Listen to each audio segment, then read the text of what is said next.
Hello दोस्तों, स्वागत है आपके अपने यूट्यूब चैनल लेट्स स्टडी में। तो फ्रेंड्स, आज हम लेसन प्लानिंग को डिस्कस करेंगे क्योंकि प्रीवियस वीडियो में हमने यूनिट प्लानिंग को डिस्कस किया है। तो चलिए शुरुआत करते हैं फर्स्ट पॉइंट के साथ। And point is lesson planning means planning of a particular unit of a subject to be covered by the teacher in a specific school period for the realisation of the instructional objective. तो lesson planning means teachers के द्वारा किसी subject को particular unit के lesson की planning की जाती है ताकि निर्धारित समय में उसे कवर करके इंस्ट्रक्शनल ऑब्जेक्टिव्स को अचीव किया जा सके। And the next point is, it is a sort of theoretical chalking out of the detail of the journey which a teacher is going to perform practically in a classroom along with the students. तो ये एक ऐसा process है जिसमें teacher classroom में student को knowledge impart करता है। Next is lesson planning is actually a plan of action. It is virtually pre-active phase of teaching. तो lesson planning एक plan of action है, virtually ये teaching का pre-active phase है। चलिए बढ़ते हैं definitions की तरफ। And the first definition is, according to Jackson, lesson plan is description of what is to be taught, how it is to be taught and how it is to be evaluated. तो Jackson के अनुसार lesson plan इस बात का वर्णन है कि क्या पढ़ाया जाता है, कैसे पढ़ाया जाता है और इसका मूल्यांकन कैसे किया जाना है। Next definition is, according to J.B. Thom's lesson plan is the outlining of important points of a lesson arranged order in which they are to be presented to student by a teacher. तो J.B.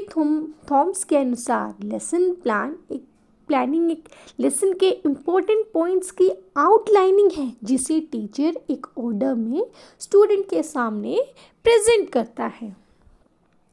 चलिए next is need of lesson planning कि lesson planning की यानी कि पाठ योजना की आवश्यकता क्यों पड़ी। तो चलिए फर्स्ट पॉइंट है सिस्टमैटिक डेवलपमेंट ऑफ लेसन। तो lesson planning will aloe the systematic delivery of lesson in a specific sequence और पैटर्न। तो लेसन प्लानिंग के जरिए टीचर सिस्टमैटिक और सीक्वेंशली किसी भी लेसन को अच्छे से डिलीवर कर सकते हैं। Next point is determination of teacher and the pupil activities. While preparing the lesson plan, the teacher allow determine which activities are to be performed by him and which one by the student. Consequently, both remain active in a class. तो जब भी teacher lesson plan बनाते हैं तो वो इस बात का ध्यान रखते हैं कि कौन सी एक्टिविटीज़ टीचर परफॉर्म करेंगे और कौन सी एक्टिविटीज़ स्टूडेंट परफॉर्म करेंगे, ताकि जिससे कि दोनों यानी कि टीचर और स्टूडेंट दोनों एक्टिव रहें। चलिए next point is based on the previous knowledge. The teacher represent the new knowledge as a basis of the previous knowledge of the pupil, thus student gain knowledge easily. तो teacher student की previous knowledge के basis पर ही new knowledge को impart करते हैं ताकि student knowledge को ईजिली ग्रैस्प कर पाए। चलिए नेक्स्ट पॉइंट है limitation of subject matter. In lesson planning subject matter become limited, this enable the teacher to give up irrelevant things. तो लेसन प्लानिंग में टीचर लिमिटेड कंटेंट ही रखते हैं ताकि बच्चा अच्छे से समझ पाए और टीचर को भी पढ़ाने में आसानी हो।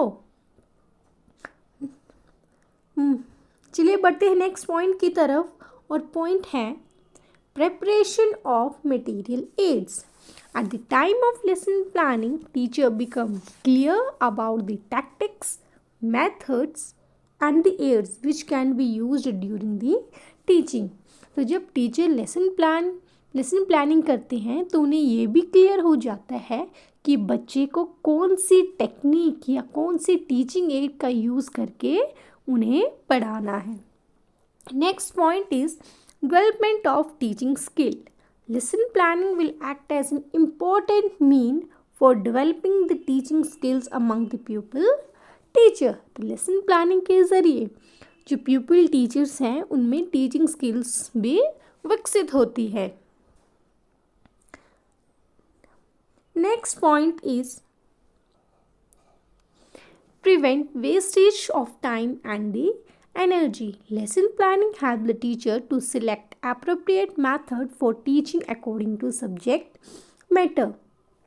तो लेसन प्लानिंग के अकॉर्डिंग ही टीचर टीचिंग एड और नॉलेज को इम्पार्ट करता है जिससे कि टाइम और एनर्जी वेस्ट नहीं होती है. Next is evaluation.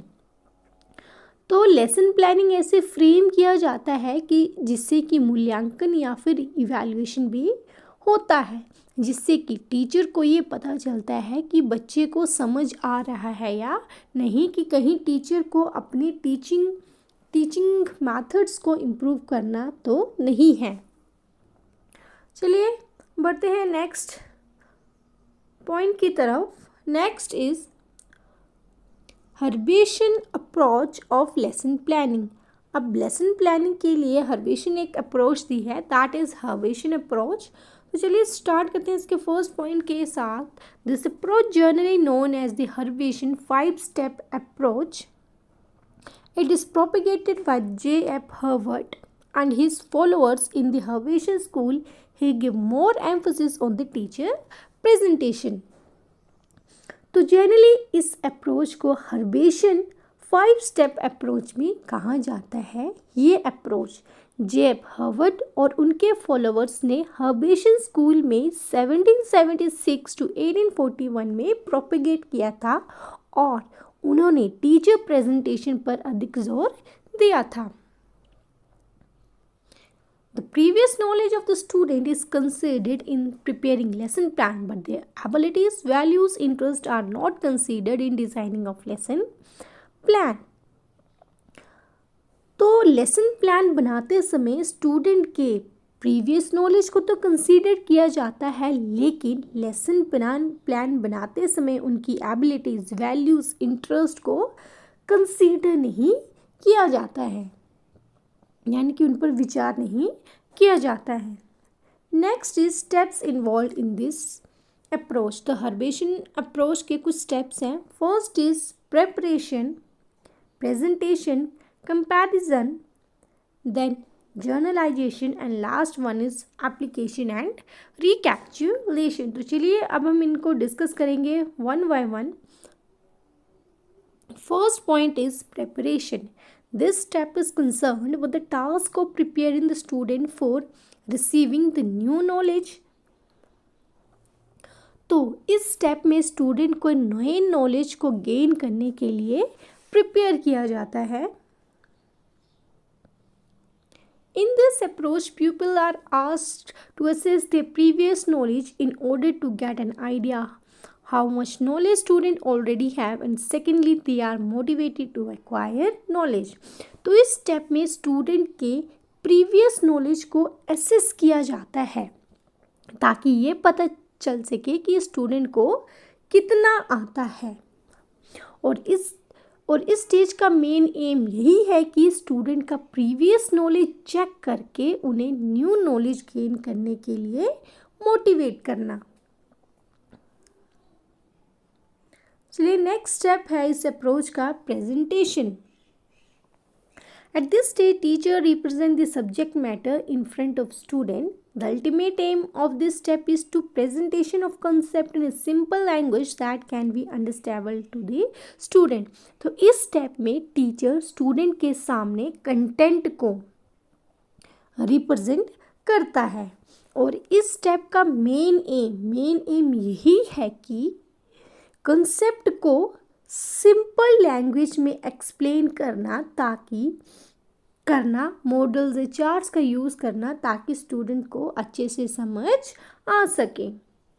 तो नेक्स्ट पॉइंट में भी यही लिखा गया है कि टीचर्स को चार्ट्स, ग्राफ, पिक्चर्स, मॉडल्स का यूज़ करके अपने कंटेंट को उनके सामने रखना है या फिर प्रस्तुत करना है, ताकि बच्चा उस जो टीचर पढ़ाना चाहता है उसे वो अच्छे से समझ आ सके। चलिए बढ़ते हैं नेक्स्ट स्टेप की तरफ।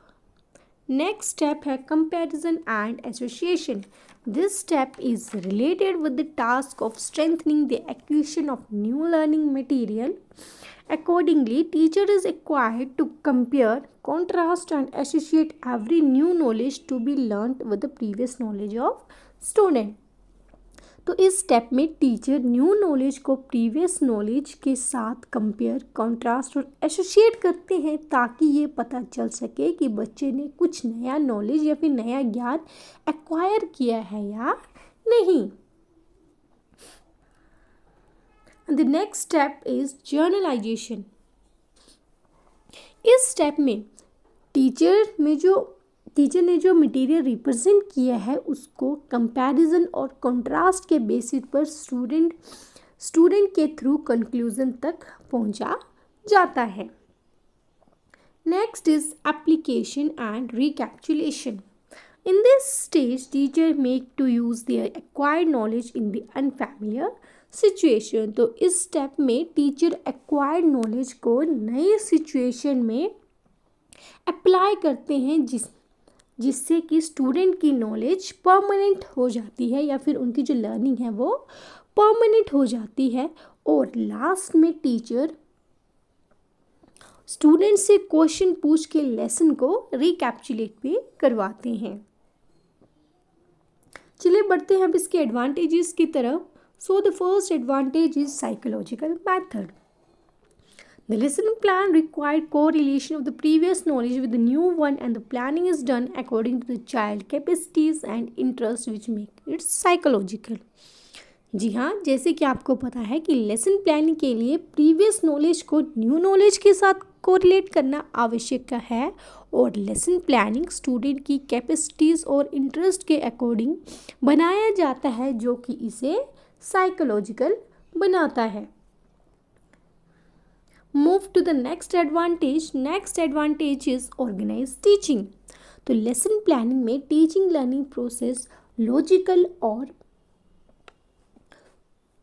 ऑर्डरली मैनर में कैरी किया जाता है। Next is use of inductive and deductive methods. तो इंडक्टिव मैथड में क्या होता है कि सबसे पहले टीचर नए नॉलेज को रिप्रेजेंट करेगा एग्जाम्पल के थ्रू, यानी कि वो रूल्स नहीं बताएगा, सबसे पहले उन्हें एग्जाम्पल बताएगा, देन वो रूल की तरफ बढ़ेगा। और डिडक्टिव मेथड में सबसे पहले टीचर रूल बताएगा और देन उसके बाद एग्जाम्पल एक्सप्लेन करेगा। Next is correlation. The Herbartian approach for the lesson plan focus on correlating the previous knowledge with the new one. तो लेसन प्लानिंग के लिए हर्बेशियन अप्रोच प्रीवियस नॉलेज को न्यू नॉलेज से जोड़ने पर फोकस करता है। नेक्स्ट एडवांटेज इज कि ये सिलेबस को कंप्लीट करने में भी हेल्पफुल होता है। चलिए अब बढ़ते हैं इसके डिसएडवांटेजेस की तरफ। तो उसके डिसएडवांटेजेस हैं, फर्स्ट इज इंडिविजुअल डिफरेंस पर फोकस नहीं करता है, ये एक टीचर सेंटर्ड अप्रोच है और ये बिलो एवरेज स्टूडेंट के लिए हेल्पफुल नहीं है। And the lack of originality on a part of teacher, he can't represent his thoughts independently, यानी कि उसे जो लेसन प्लान बनाया है उसके बेसिस पे ही पढ़ाना पड़ता है, वो एक्स्ट्रा अपने थॉट्स या आइडियाज़ रिप्रेजेंट नहीं कर पाता। चलिए बढ़ते हैं अब हम। Next is evaluation approach. तो ये जो है हर्बेशियन अप्रोच, इवैल्यूएशन अप्रोच, ये लेसन प्लानिंग के अंडर ही है। तो चलिए इसका शुरुआत करते हैं हम फर्स्ट पॉइंट के साथ।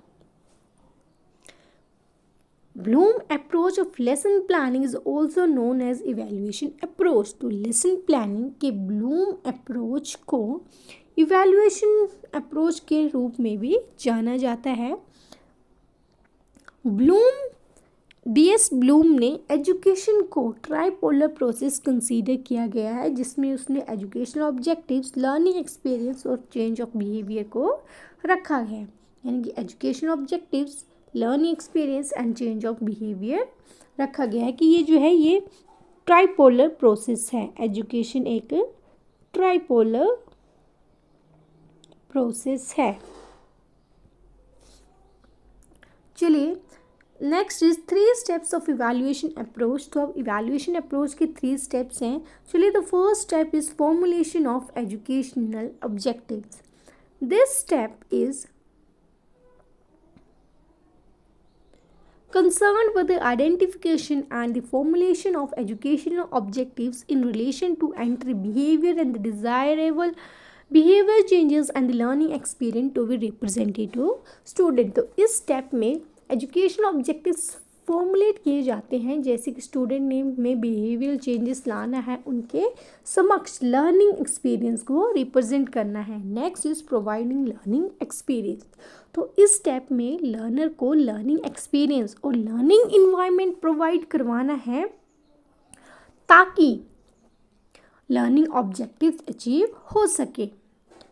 Next point is evaluating the learning outcomes. तो इस स्टेप में टीचिंग लर्निंग आउटकम्स को इवैल्यूएट किया जाता है, जैसे कि बच्चे में बिहेवियरल चेंजेस आए या नहीं।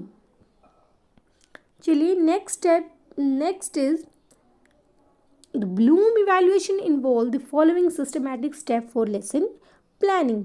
द ब्लूम इवैल्यूएशन अप्रोच में लेसन प्लानिंग के लिए कुछ सिस्टमैटिक स्टेप शामिल हैं, तो उन्हें हम डिस्कस करेंगे one by one. And the first point is content और teaching point.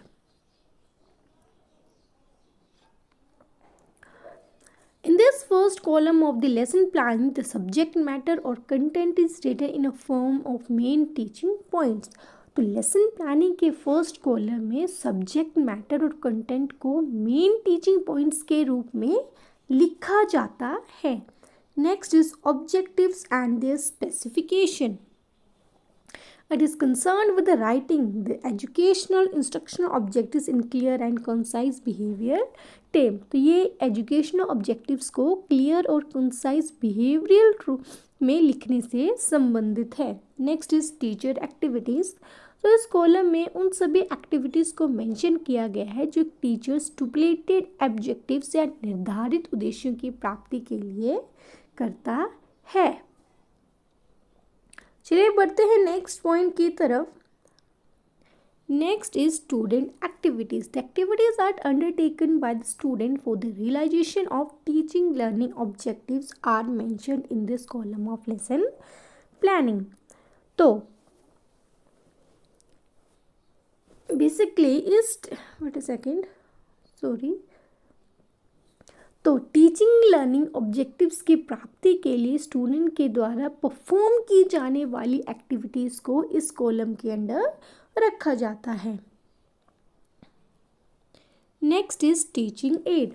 Different types of teaching add used for providing desirable teaching learning experience. तो टीचिंग लर्निंग एक्सपीरियंस प्रोवाइड करने के लिए डिफरेंट टाइप्स की टीचिंग एड्स का use किया जाता है।